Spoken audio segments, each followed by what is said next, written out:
The Revenue Forum webinar is going to start. Revenue Forum is something that I started in 2008. In the beginning only as a seminar, half-day seminars in Stockholm, but it soon grew to seminars which were held in 10 cities in 9 countries. We started this to organize webinars as well during COVID-19. Webinars are held on the first Thursday in the month at about 3 a.m. The subject of today is going to be revenue management practices that work during a pandemic. And we have wonderful speakers today that are going to talk about the subjects. We are going to introduce them in a minute. So if we are there, maybe we can introduce ourselves. Let's start with Ellie. Hi, I'm Ellie Northfield. I'm the Managing Director of Revenue by Design. We provide revenue management outsource services to the hotel industry, and we're based in London. Thank you. Hi, I'm Jordi Gallego. I'm Director of Operations for Europe for SHR. We provide technology systems for hotels such as CRS, RMS, and CRM. Good afternoon or good morning, depending where you are. My name is David Goodman. I am a multi-region director of sales at Duetto, which is the world's leading revenue strategy platform. Hey everyone, I'm James Lemon. I'm CEO founder of the GrowthWorks. I set the GrowthWorks up after a decade of working with brands like IHG and Marriott, and we're really trying to build a movement for hospitality focused on really tangible innovation and creating great connections across the industry. So excited to be here.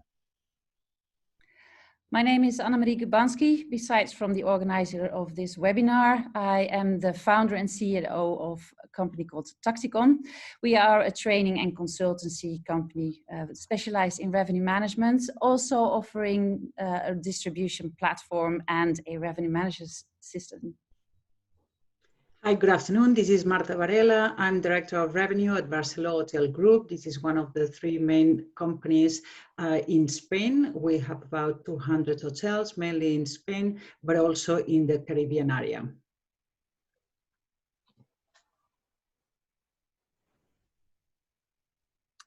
Okay, thank you, Annemarie. So firstly, starting off with what actually works in the pandemic. My discussion really is focusing on how to adjust to what we call the invisible drivers of a revenue strategy. So fundamentally, a common question for revenue managers in the past was, what is your long-term strategy? So the revenue strategy would be set for the year to come, with the budget being the primary benchmark or target. And of course, that seems really very simplistic now. So what we're seeing now is the requirement to adjust strategies as the story unfolds. However, no one has ever been given a script, and the story frequently has subplots and wild twists and turns that we're not expecting. And so to date, these have largely been invisible until they actually materialize. Some of them are restrictions led, some of them are basically situations regarding travel. And also many of them are frequently out of our control. So what worked last week doesn't necessarily work this week. So I guess you can broadly summarize this by saying that in terms of what we're working on here in the UK now, we're very much focused on the demand outlook. We're looking at new targets, new market segments, and also our ability to manage uncertainty, which is this sort of invisible drivers of strategy that we can't necessarily predict particularly well.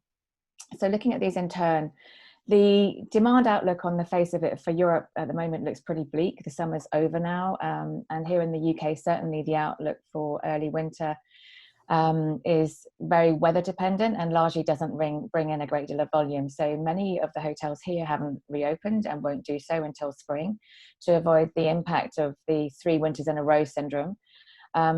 And for those that are open, occupancy that is materializing is sitting between the 20 to 40% mark, with lower rates of occupancy, particularly for city centre hotels. So we're working with new parameters now in terms of occupancy levels. So you could say that the new 60% is the old 90%, and you just have to adjust your revenue strategies accordingly.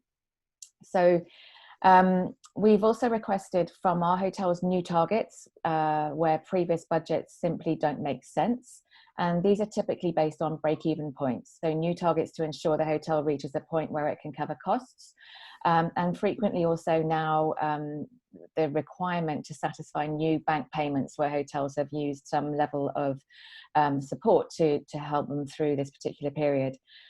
Also, one point to note is where we're working with groups, we're looking closely at whether underperforming hotels within that group can be supported or compensated for by higher performing hotels in an attempt to avoid having them close. So based on the fact that it's often as costly to close and reopen a hotel as it is to stay open. And thirdly, managing uncertainty. So managing uncertainty has always been one of the key elements of revenue management. And typically the ball was in our court somewhat, because we used to use strategies where we defined the risk of a guest turning up or not through use of cancellation policies or advanced purchase strategies. So all that is now changed, and clearly flexibility is now key for guests, where restrictions on travel continue to mess up the really fragile level of demand that we can see. So we're making use of the flexible and semi-flexible policies on offer through, for example, booking.com, and definitely trying to keep things as flexible as possible. Having said that, we're still seeing guests coming through that really want to make sure that they actually have got a room. So we still have an advanced purchase rate open, despite the fact that on many sites, those advanced purchase rates are being filtered out. So if there's any restrictions on rates, we're seeing that they are also being filtered out on some sites. But we're keeping them open and available to those guests that want to book on those particular rates. So travel restrictions definitely are driving a coach and horses through the key principles we use daily to manage revenue, the key principles that used to be normal for us. But there are a few new things that we're definitely putting into practice that I'll share with you. So firstly, booking windows are really short, but this is giving rise to new market segments which can be nurtured. We're seeing increases in segments such as walk-ins through ad hoc corporate travelers maybe staying overnight, or those on leisure trips here, particularly in the UK, that have to stay because they're restricted through curfew, for example. We're also proactively looking for new segments where we can see that previous segments are unable to stay. So this is absolutely critical. If you know that somebody can't travel because of international restrictions, particularly on the corporate front, you have to find other segments to replace them. There are still some segments that do need to travel, so those related to infrastructure, telecoms, utilities, engineering, construction, and to a greater or lesser extent, key workers. And we are finding that there are some segments that still need to undergo some level of continuous training, and they're still traveling. So, for example, medical and pharma being a couple of areas. So thirdly, the concept of seasonality is changing. So this is something to look out for. So some people are traveling just because they can, because they're trying to avoid lockdowns in different areas. So something to look out for. We've seen seasons extending well beyond the typical summer season, right into October, right into the end of this month, particularly in areas that are deemed to be safer to travel to, such as the Scottish Highlands, where there's not that many people. So that's something also to look out for at your end, if you're looking for new opportunities. So just to sum up, I think until there's a vaccine, the level of unpredictability will continue and bookings will continue to be last minute. However, it's possible to track the impact of different restrictions and project consumer behavior so that you can have some element of insight into these invisible drivers, if you like. The key really is to uncover who's booking, create new segments if you need to, and also look to other countries and how they're managing it, and see if you can find out anything that you can use that's been used by somebody else. So to summarize, get yourself some new targets. Look out for invisible drivers of strategy, typically driven by restrictions or reactions to travel restrictions in different areas. Keep it really flexible and look out for where there are ad hoc opportunities that you can take advantage of. And above all, just keep being curious. Thank you very much. And we'll pass on to the next speaker. Thank you. Thank you, Ali. Thank you very much for great insights and information. Just picking up on what Ali was mentioning about market segmentation and the new market segments that you need to look out. I'm just going to talk a little bit about the market segmentation during this COVID-19 situation. So on the slide, what we see in at SHR is new trends and patterns of behavior that are affecting market segmentation. And those main ones will be affordability and health. Hotels will need to work out how to serve a more value-conscious, health-conscious guest, because that's what they're looking for at the moment. Guests will give much more importance now to healthy measures provided by hoteliers than any other thing that they're looking for. We also see that guests will become much more committed to their values, and we see that health and definitely affordability will dominate beyond COVID-19 and what's going to be the near future after this pandemic. We encountering that many hoteliers, they think or they believe that they already have the right product with the correct market segmentation and the correct marketing strategies in place. However, few of them are resilient enough to deliver against these new customer expectations. So efficiency is definitely so important and must be balanced against the need to keep developing the capabilities that will deliver growth and definitely reactivate demand. We see that hoteliers now definitely have the opportunity not just to project what worked in the past, but definitely to actively shape what's going to happen in the future. So to be a successful future. Definitely with the new market segmentation for efficient marketing strategies, hoteliers must target guests from regions where travel restrictions have been lifted, as well as guests who are more likely to book a stay at their properties, such as local markets and repeat guests. So let's see some examples on how hoteliers can actually consider about changing their segmentation. So here you can see some examples. If we think about setting up a bar rate or a non-refundable advance purchase rate, we can see here that different parameters that we need to configure. So we need to configure the rate category that that bar is going to fall into, the rate plan name, the rate policy, and the restrictions. So we're going to concentrate on the market segment. So we see that most properties are unfortunately lowering the bar rates drastically to try to achieve guests or demand when we are seeing that the demand is hardly there. So what we're seeing is definitely they devaluating their bar business. So similar situation is happening with the non-refundable and the advanced purchase rates that have changed drastically the way that they are being set up now. So if we concentrate on that market segment area, what we're recommending and what we're seeing with some of the properties that we have around the world is we recommend to duplicate that bar, non-refundable and advanced purchase rates and include them on a new market segment. Either create a new market segment within the capabilities of your PMS and your CRS together with your RMS, or use one of the market segments that you already have, but you have very limited business on that particular segment. So use that opportunity to build those new rates during this pandemic and put it on that specific segment. By doing this, you won't be correcting your data for future reporting or analytics, and definitely for your strategy for the future. Talking about the future forecast is just key at the moment. So by doing this new segmentation on these new lower rates that you put in on your bar and on your promotional rates, your future forecast won't be affected by this type of business that you're currently getting, because you will have the option to remove that from the specific RMS with your provider, with your reporting from your strategy. So you will be able to isolate what is currently happening during this pandemic for that specific market segment, and then concentrate on the other market segments.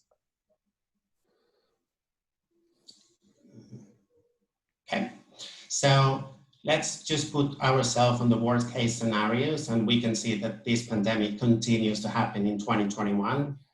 Fingers crossed that that will continue to happen. But on the worst case scenario, by having the correct segmentation on the new business situation, we are already gathering new patterns of behavior during the pandemic. So by using this information, if the pandemic continues to happen next year, we are already gathering information on the behavior during this pandemic of our customers. So we already understand the new demand, we already understand the new customer behavior and the new situation. So thank you very much for attending the webinar, and hope those practices are useful. So I'll leave you to the next panelist, David Goodman from Duetto. Thank you, Jordi, and thank you for introducing me as well. It saves me a job. Hello again to everybody. I'm just going to spend the next 4 or 5 minutes discussing the importance of really understanding whether your hotel's tech stack is empowering your revenue function or potentially holding them back from delivering results. Annemarie, if you could move on to the first slide for me, please. Thank you. So first, let's take a quick look at the technology ecosystem in a typical hotel. Now, as you can see here, there are lots of systems here and even more integrations. This really is a complex and fragmented environment. But there's one thing that's definitely worth remembering here, and that is that all of these systems were either purchased, implemented, or integrated to fulfill a specific purpose. Now, with that in mind, I want to take a closer look at the typical systems that are used by revenue managers on a daily basis. If we can move on to the second slide, please, Annemarie. Now, I'm sure for most of the people that are attending this webinar, these systems will look familiar. So these really are the core systems that make up a revenue management ecosystem. And what we need to understand really is whether these systems are currently helping or hindering your revenue function. So if we take a quick step back to pre-COVID times, which now seems like a long time ago, but generally the hotel market was buoyant, demand was fairly consistent, it was pretty easy to predict. Most hotels were performing well, and so any shortcomings in the incumbent technology was often overlooked, or potentially manual processes were created to negate these shortcomings, which were then quickly adopted into normal working routines.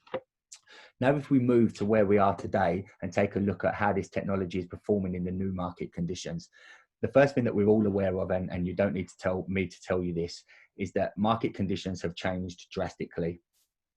Demand is low and potentially patchy, and where this used to be easy to forecast due to its consistency, is now very difficult to predict. As you already touched on in the last section, existing segmentation now is probably irrelevant. Corporate business is virtually non-existent. Group business has pretty much gone entirely for the remainder of this year.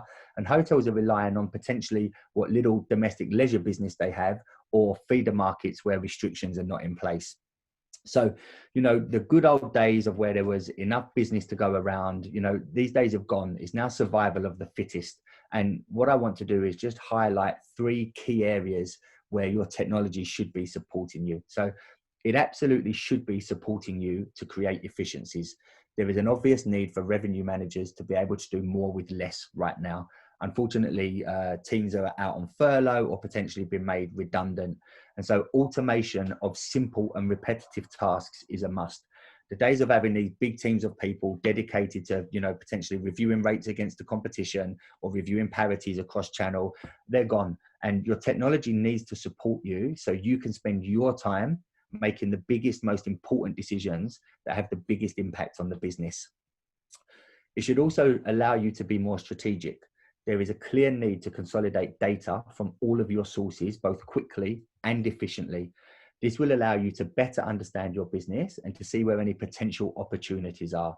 I mentioned a brief while ago that for most hotels, the business mix has changed, and you must be able to identify now what segments or channels are performing best, and you must be able to build a strategy to bring these customers into your property. Finally, it needs to be flexible.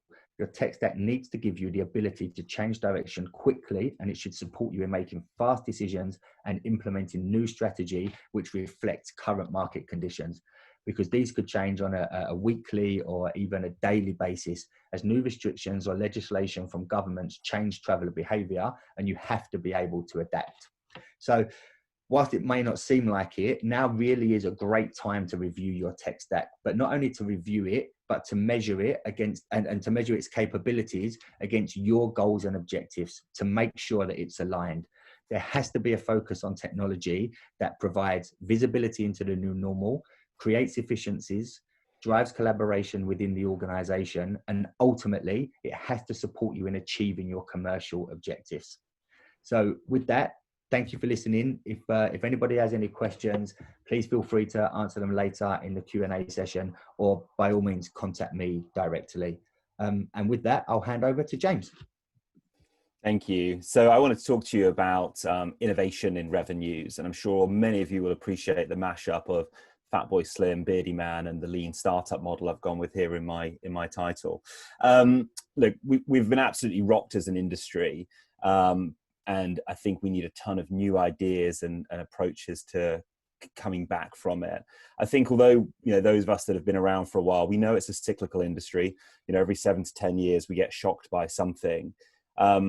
Lots of experienced operators are digging out their old playbooks, trimming back costs, furloughing staff, getting right back to basics and dusting off their manuals. But I guess the question I want to start with, is that enough given the depth of this crisis?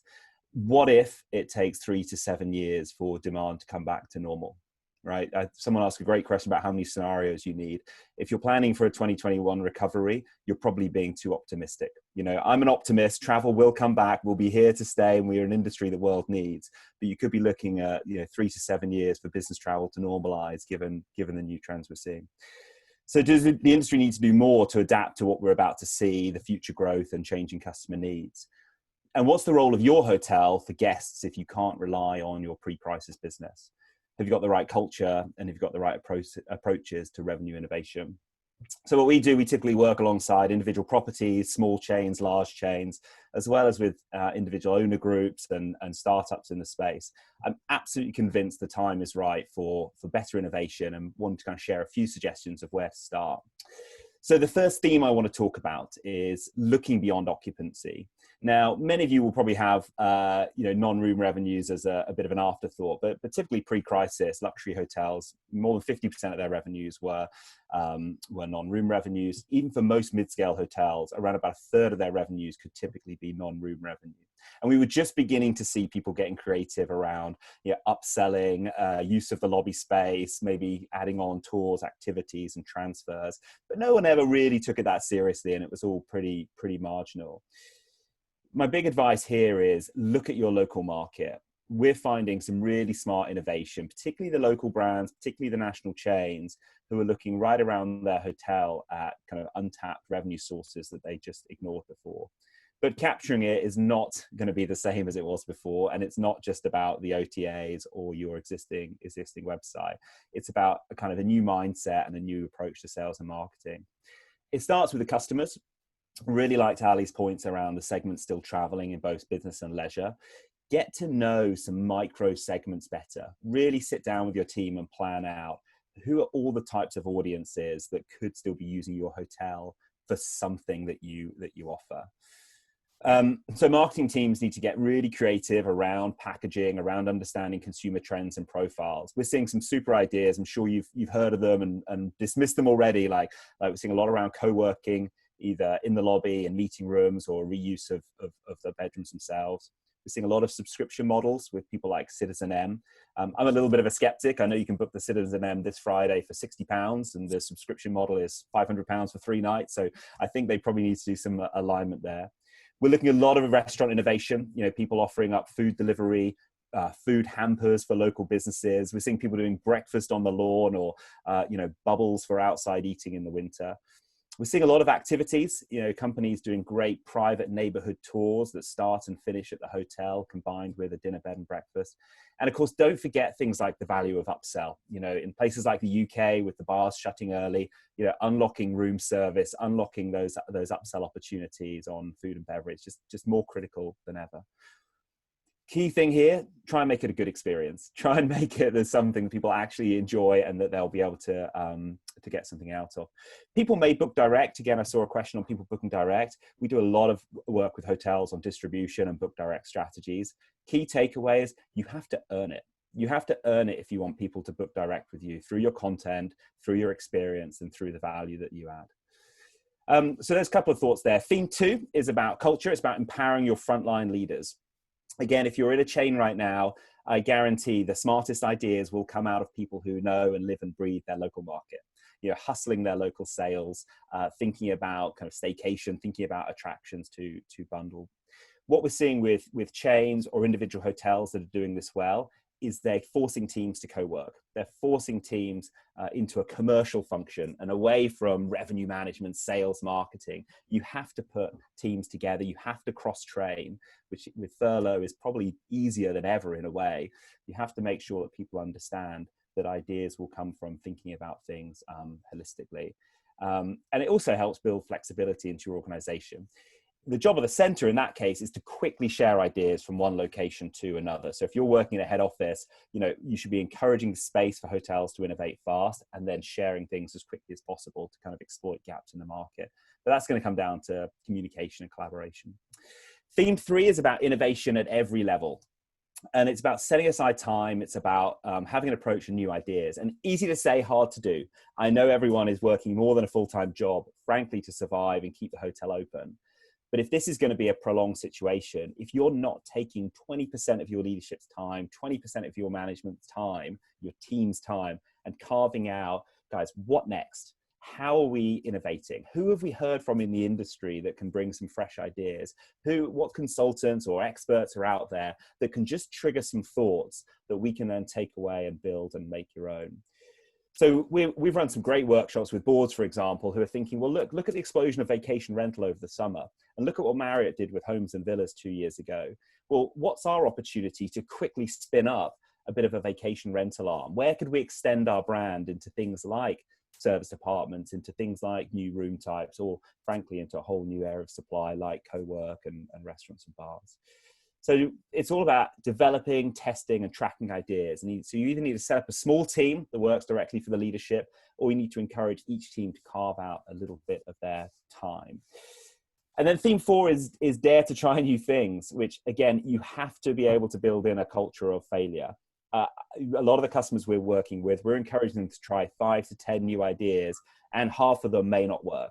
Again, co-working doesn't work for everyone. Trying to tap into the student demand in your town, which is another kind of trend we're seeing, doesn't work for everyone. And that's okay. You need to have a quick cycle where you test non-room revenue ideas because they're new to the team, because they're new to your culture. And then every 2 weeks, every 4 weeks, you're doing a quick check. Is this still worth the time? What are we learning? Actually, were we just not doing enough marketing? Is there something about people who have used it that we can get that insight, understand what they like, and launch it again?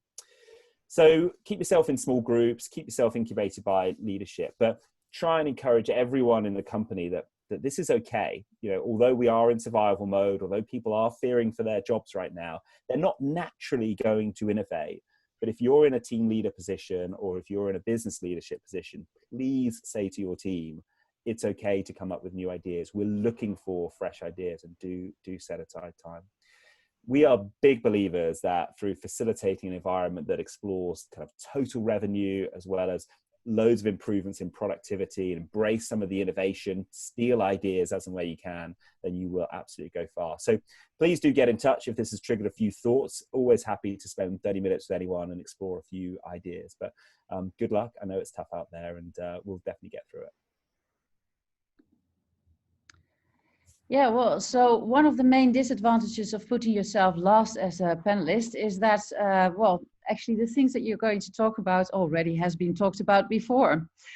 But I'll just try to be a bit creative on my side as well. Now, we are a consultancy, and we do revenue management outsourcing, the same as what Revenue by Design does.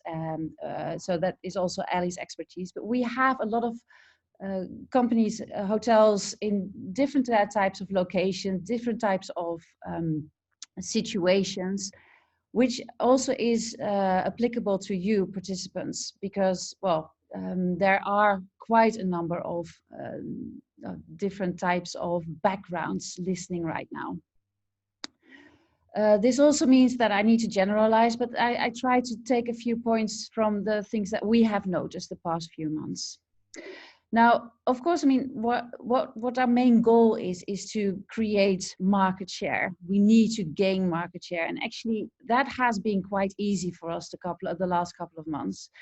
And the reason was actually that the first thing that happened was that, we didn't really have to compete to other revenue managers anymore. We had like 3 types of revenue managers. If you see, apart from the fact that there were a few still very active, A lot of hotels had revenue managers just like working on a very low amount of time, so maybe once a week or 2 to 3 hours in the week. That especially was applicable for our Swedish hotels, because while here you were forced to work less. So what we did there, actually, well, you can see quite easily when the revenue managers are active, and that usually was, well, either in the morning or maybe once a day, once a week. So we just waited for them to be ready, and then we made our changes so that we always had the same, the last reply. A few hotels also had revenue management systems, and they let them work unsupervised, which is also good, actually. It's better than not having a revenue manager, but systems usually work the best when there is a human being also on the line, at least in our perspective. You combine the AI with the IQ. Here we saw two types of systems. One was just like having a flat low rate all the time, and the other one was actually, well, systems trying to find the right price point. So we saw that there were a lot of rate changes being done.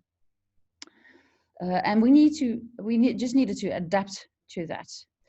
The other part was also that we saw that were revenue managers of hotels that just did not have a revenue manager at all. So rate changes were being made. Revenue manager, well, went away, and the rates did not really change. That was actually the worst part for us. Well, maybe you can say the best part for us, because these were just like easiest to get market shares from. Because the rates were just like either too high or either too low. And this is, I think, also one of the things that I hope that you think about. I understand, and that's also one of the complaints that I got from one of the frequent listeners and participants of the revenue forums. Yeah, you always invite people and they say, okay, buy my stuff, buy my technology. I think whatever you do, don't cut down on revenue management, because I mean the thing is, now more than ever, you need to increase your revenue. You need to increase your profits, and actually, revenue managers are quite good at that. Now, what we've seen also, and I think that the previous speakers have been talking about that quite a lot.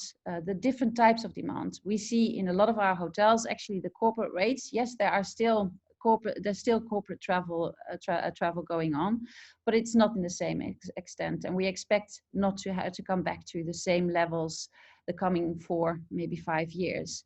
And this is not something that is new. This is something that just fast forwarded during COVID-19, because we already saw a decrease in corporate travel. The meetings also, as said previously, it's lower groups, minor groups being booked very, very, very late, but revenue is driven by leisure. Weekends are doing, for most of our properties, are doing better. The exception is usually a bit the city center hotels. There we need to really, really, really work hard to get into demand. As Ali said, I think 60% is the new 90, right?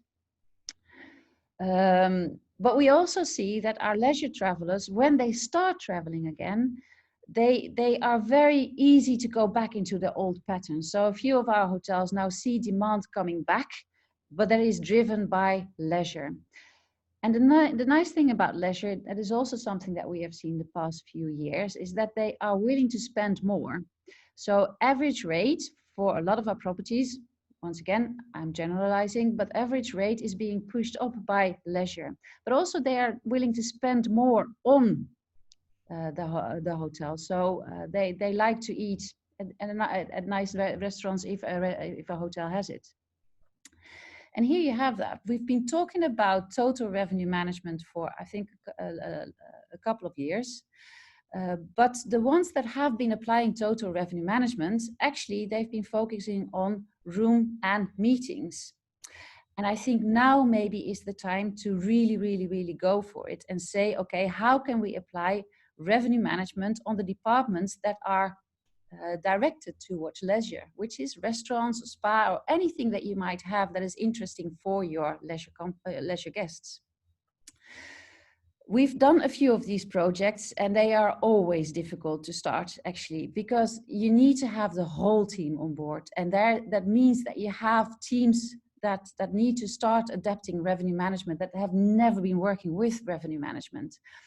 Restaurants are in most of our cases, the last ones to adapt.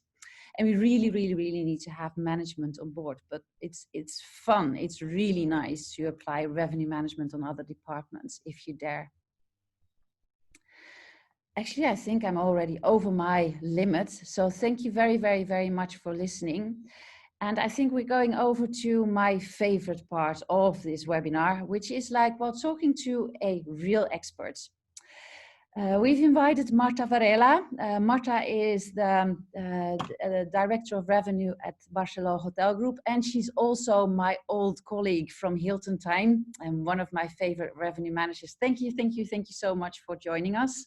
My pleasure. Thank you very much. Okay. So, I don't know, in the beginning of COVID-19, I was just like in complete denial. I don't know how your first reaction was when you heard, well, okay, we have a pandemic and you see everything just like being canceled. What did you do? Well, for Spain, it was the same. We started getting our first cancellations on the 10th of February, and that was 1 month before the whole country went closed. So at the very beginning, we were very strict with the cancellation. We were applying contracts to the rule, and it really took us a good 2 weeks to realize that this was bigger than we thought, so that we had to adjust. And even it took us more than one adjustment because we were refraining to believe that this was a situation that would last for as long as we are now seeing. Yeah. So Spain was closed. How long were hotels closed actually for you? Well, for legislation, it was set by the government. It was three months. So from March to June, we had forbidden to have the hotels open unless you were going into medical service. And then as of the 5th of June, you were allowed to start opening. But now, 3 months later, we can say that only 25% of the hotels in Spain remain open, and most of them will also be closing now for winter. Yeah. Is it also so that the hotels that are closed for winter, do they still have availability out there? So maybe that they, if it's a hotel chain that they direct it to what's another hotel, do you do this yourself as well? Yes, that we are doing it, and we see other chains as well doing it. Basically, you keep your hotels open, and then you have a city strategy where you have to position the different hotels. Like if you have 5 hotels in a city and you will only have 1 open, then that one should have the highest price, because then when you want to book out or send the clients that have booked in other hotels to that main hotel, at least they have it's the highest position, so that you are offering already something, an extra value to that, right? So yes, we are doing that, and as I say, other companies we see that they're doing too. Yeah. So what are the best strategies actually from your revenue management point of view? What worked the best? The best strategies? Yeah, well, what do you have any strategies? What strategies do you think that a revenue manager can implement? Now, in this period, you mean? In this pandemic? Okay. Well, what we have been doing during when the hotels were closed, well, we were forced, of course, to reduce the daily tasks that we were doing, because the number of teams were diminished. So from 20, you pass to 4, and then you have a lot of additional tasks that you have to do with regards to deposits and to addendums to contracts, etc. So as well, because there is no point in checking your pickup if you have no pickup, right?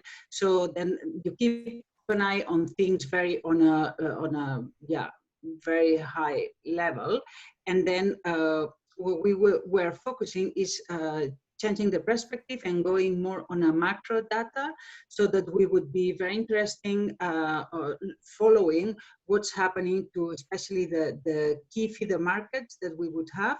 So seeing what were the levels of the pandemic over there, and which were the government restrictions, especially to the airports and to the airplanes, and also towards our own country, where we have been banned in many other countries that they were not allowed to visit us. So that would be the main efforts that we would be doing at the very beginning when we had the hotels closed.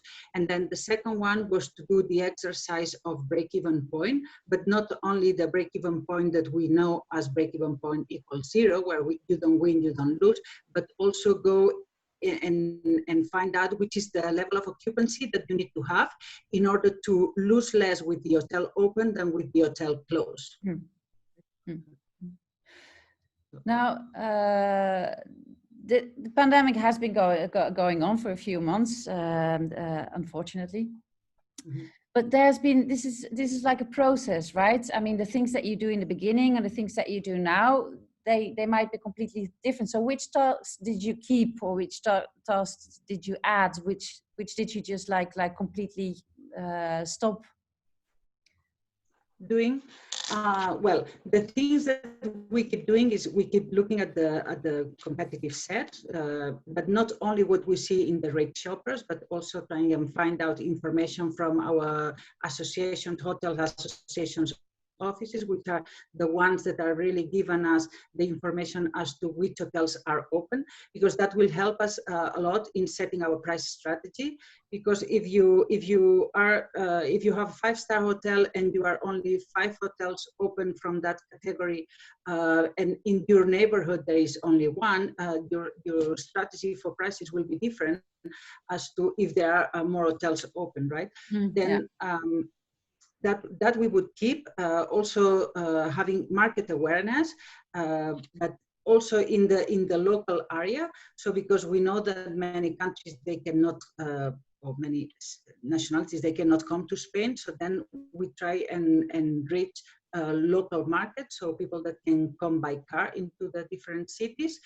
And basically trying to find out which are the new behaviors of the customer, because that will also help us setting new rates, as my colleagues have already said. And knowing, I mean, you can have a house of $1 million to sell, but if nobody wants to buy it, so then it's like having nothing. So then you really need to understand how customers are thinking now, and then offer them what they are willing to buy. Yeah. Thank you. So what would you think is then, would you have like any future recommendations if you might make an educated guess? Yes, also it has been said also by my colleagues. I think it's very important that we change the mindset, that we don't look as how things have been in the past. We have to revisit especially our segmentation and our nationalities. And I would even invite everybody to do a cross check of both. So if you have a special nationality that was very strong in MICE, and we know that MICE is the last segment that is going to recover, so then you need to adjust all the actions, commercial actions that you were doing towards attracting that market. Yeah, that would be one. Then another one would be with regards to the rates being very flexible. We've also heard it before that people is not really willing to, or customers are not really willing to buy a non-refundable rate. Still, for hotels, it's very important to be able to manage our cancellation ratios. And that's why I would invite everybody to try and find a flexible, semi-flexible rate, so that you allow customers to cancel, but offering something so that they are willing to keep the booking. So for example, if you add an insurance to the booking, and then you say, okay, you can cancel in case of COVID, but then if in case you cancel, I keep the first night. So then some hotels where this has happened, then the cancellation rate, we've seen it dropping. What else? Well, with regards to prices, as I said before, I would not take it well. You know that in revenue management we are very against dropping rates. But with this situation, I don't consider this, the first one. I like my ADR being very high and so my RevPAR. But in this situation, I don't consider dropping rate as a price war. I consider it as a survival method. And because not all the players are playing now the game, because we see that only a few hotels are open in every market, in every destination, then you have to go and still whatever it's there to be able to buy you, right? So for as hard as it is, but we have to, if there is a need to drop rates, not only on the rooms, but also on the F&B and also on the meeting rooms. And it breaks your heart because we work so hard to get where we were, but it's what we are living. So it's either that or closing to your hotel. So yeah, it's a survival mode. Yeah. Thank you so much. Thank you. Maybe I can invite all the other speakers to join and see if we can together come to a conclusion. Like what I take with me these presentations is actually what we all talk about is market segmentation, the need for forecasting, and the need to think differently. Right? Did I miss anything? I actually had a bit of an idea. So and I wonder if you see this also in the other markets. What we see at our hotels is that there is actually an increase in direct revenue, which we feel that maybe the position of the OTAs, is it diminishing a little bit? Do you think that is accurate for your industries as well, or do you not see the same pattern? If I may start, because everybody probably has their own experiences, we have indeed seen an increase of the direct bookings by double, but that is because clients wants to get from first hand, wants to get the information as to if the hotel is open, which kind of hygienic measures do you have in place, if all the services are working, like restaurants, bars, etc. So they want the information from you, from your call center or from your reservation department. They don't want to go into an OTA and just book. They want to have that information. So once you have them on the phone, you already convert the reservation. So yes, we have doubled the numbers. Yeah. Well, that at least is a good thing, right? Yes, it is. I think we're saying a similar thing to Marta with the companies that we work with, but I think kind of two important points to note is, one is that they've probably already been on an OTA before they contact your website or pick up the phone. So that's still a really important kind of shop window for you. So really, double check all your content and rates and everything you're pushing through to the OTAs. But two is, don't mess it up. If they are coming to your direct site, have you actually walked that customer experience? Because obviously people have now got new pop-ups, and of course the safety and security it needs to be front of mind. But actually, I think David made the point, people don't want to be swamped necessarily with messages. They want to get the right information, that they're going to have a safe, secure trip, and then let them have an experience and be inspired. And frankly, let them book anything they want on your site. Again, who's upgrading their sites to be able to live book meeting rooms, to be able to live book restaurants and bars right there in the journey, or during an upsell email you get later. Like those are the small changes you can make in line with the customer experience to frankly let them tailor their trip and really plan what's going to be quite a special journey for them, because people need to get out and need to do more. So be really thoughtful. It's revenue management mixed with your website team, mixed with marketing. It's a team effort to come together and really think, how do we make this better than it's ever been? Because once you get a chance to get that loyalty, you can do a lot with it. Valid point. And Annemarie, I think as well, it's there's now a really unique opportunity to wrestle some of the power back away from the OTAs that was lost many years ago. And I think there's definitely a safety element involved in it. I mean, I booked my first package holiday this year in about 10 years, because actually if my hotel's open but my flight's cancelled, dealing with one party, resolving that issue is a lot easier for me and makes me feel safer. So hotels have that advantage where people are saying, actually, I want to speak to the people that I'm paying my money to rather than going through a third party. So I think now really is a unique opportunity to bring in customers that potentially would have booked via an OTA that now book directly. But as James just said there, you need to make it easy for them. You need to be easy to do business with. You know, if I speak to my friends and family outside of our industry, there was always a misconception of, well, you know, I book via booking.com or Expedia because it's easy. The cancellation terms are better. No, they're not. It's just because their naivety that they believe this. So now is the time to bring that customer direct, make sure that the booking journey for those customers is as good and efficient as it can be. And when they come to your hotel, look after them, and you can then turn them into a brand loyalist. And I think we can only do this because of the circumstances that are there at the moment. And it's a huge opportunity. That is point.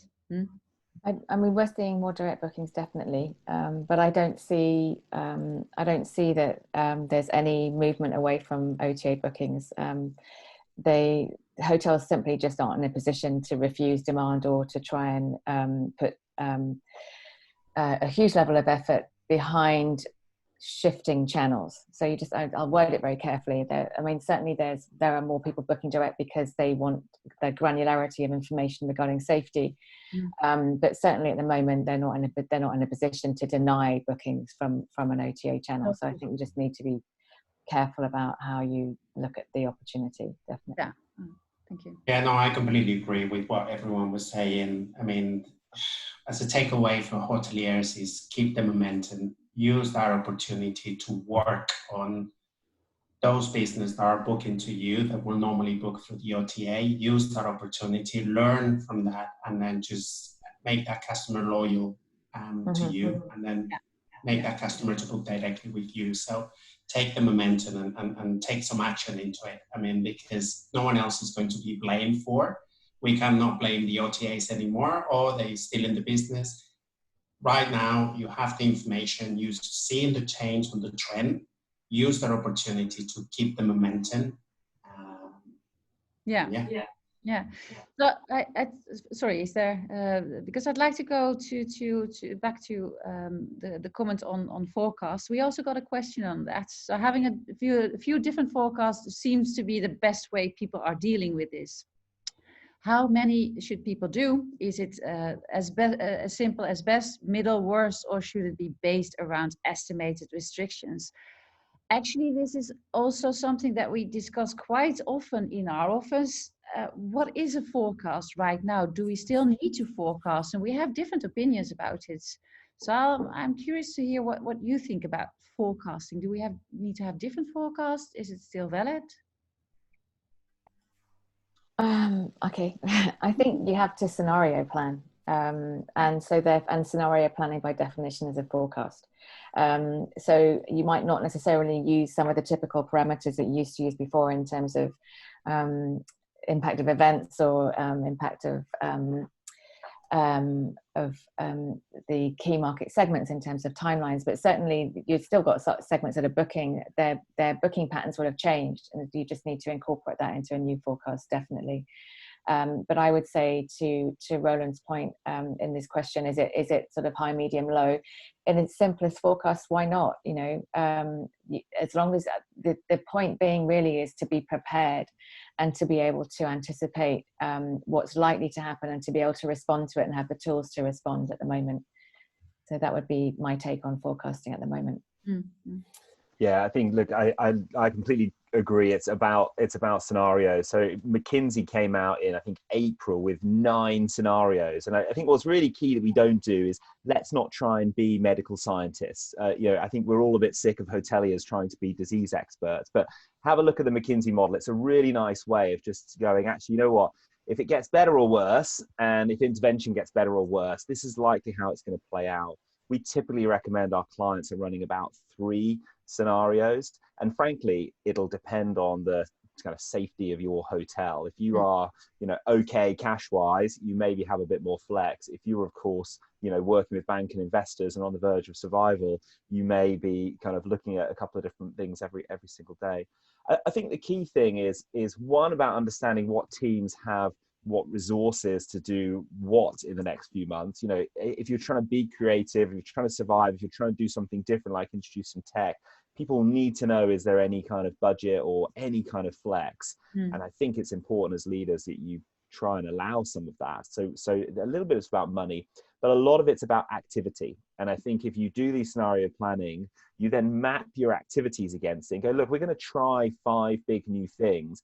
Actually, would we regret any of these if any of these scenarios played out? And it's really about picking like activities for your hotel or your business that you wouldn't regret no matter which of the scenarios go down. That's kind of where my head's at. So, you know, massively overspending on cleaning equipment for the hotel, I'd probably put in the camp of, you know, that may be a bit too much right now, because there will be some scenarios with maybe a more rapid vaccine where just clean enough is okay. And you'd be better off focusing on, you know, restaurant innovation. You'd be better off focusing on a really nice co-working offer. Yeah, you're touching actually on something that I think is interesting. Maybe I can ask to Marta also.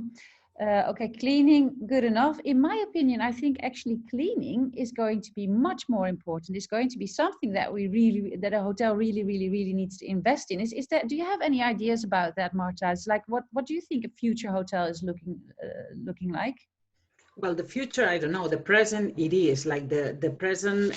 Yeah, everything. Every time that you bring a client into a room, yeah, then you have to go and clean it. Like it's not like in the past we would have clients saying, okay, can I change the room? And then that moment you would show the 2 or 3 different rooms that you have so that the guests can choose from them. Now, every time that you enter into those 2 or 3 rooms, you will need one person to go behind and clean the whole room.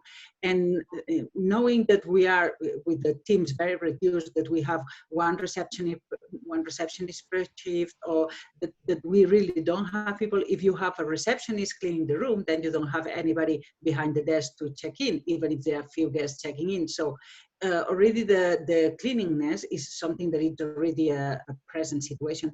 And of course, I guess that it has come to stay. Yeah, but I think the point I was trying to make is it's not a differentiator. You know, so if you go on to booking.com right now, there's a checkbox which, you know, this hotel has got extra cleaning standards. Of course, you need to put in cleaning standards and communicate that really clearly in a way that you didn't in 2019. But once you've got that level of really clear marketing, I'm not talking a long checklist, it might be a short video, it might be pictures, something a bit creative. Plus you've got that accreditation on your third-party channels that you've done enough. Don't go crazy on it, because it's not going to be, because people aren't walking into your hotel yet. You be super clean, and most hotels were before, and communicate that clearly, but people are not going to pick your brand just because you're clean. It's just it's table stakes now. You have to do that extra step. And then you need to think of another reason why people come to your hotel, which will be about the experience targeted at that segment. Yeah, valid point. I see that we are about at the end of our webinar. Before I ask for your closing remarks, maybe let's see. Let's talk about maybe quickly about the next one, which is on the 5th of November. Same time, different place. We're going to talk about meta search and how to increase direct revenue. So I presume that a few topics that we've been taking up today are going to be widely discussed also on the 5th of November. Another thing is save the date for the 26th of February, where we are going to have a whole day event, which is going to be held at the same time also in London, Milan, and online, as well as in Stockholm. Please hold the date. We will give you more information on that shortly. Ali is laughing. Ali is in on the game as well. She does the London thingy. As said, I hope that you really enjoyed this webinar.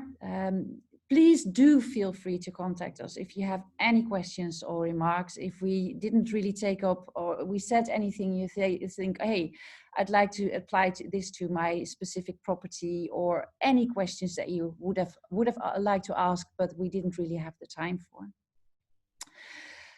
With that, maybe some closing remarks, some closing remarks from our panelists. Let's start maybe with Ali. Sure. Yes, certainly on the London conference front, not exactly sure how many people are going to be there at the moment, but certainly for now, in terms of revenue strategies, that there are opportunities out there. I think it's just a question of really looking hard to find them and to really maximize them as much as you can, and to keep positive. That would be my summary. Thank you. Thank you. Yeah, to add in on what Ali said, let's just keep positive. Let's not lose hope. If we work together, we will just revert the situation. So yeah, just carry on and be positive. Thank you. I think for me, I would just say, try and use this time wisely. Take this time to review your tech stack, see how it's aligned to your current goals and objectives, and also your future goals and objectives.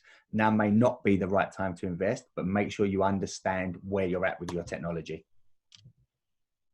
I think the best way you can support your customers and your team is keep trying new things. You know, it's not going to be the same toolkit as it's always been to get out of this crisis. So keep your team engaged with some new ideas, new tricks, bring some new ideas to market. If you're not talking to one person you've never spoken to before every week, you're probably not exposing yourself to enough new ideas, and you're going to be doing the same things you've always done. So keep an open mind. Thank you. Yeah, for me, actually, yeah, I think it's all going to be about efficiency and well, trying to increase revenue as much as we can. So I think invest wisely, keep on revenue managing, because I mean we still, as long as there's demand, there is really a lot we can do. We just noticed that when we are the most creative, that is also the moment that we get the best of our market share. Marta, I leave the last words to you. Well, thank you. Well, for me, I would say that every day is one day less. Stay motivated, change your mindset, and keep searching for these new opportunities which are out there. Thank you so much. I really hope that you all enjoyed this webinar. Please join us again on the 5th of November and put the 26th of February in your agenda. Thank you very much. Bye. Thank you. Bye. Bye. Bye. Bye.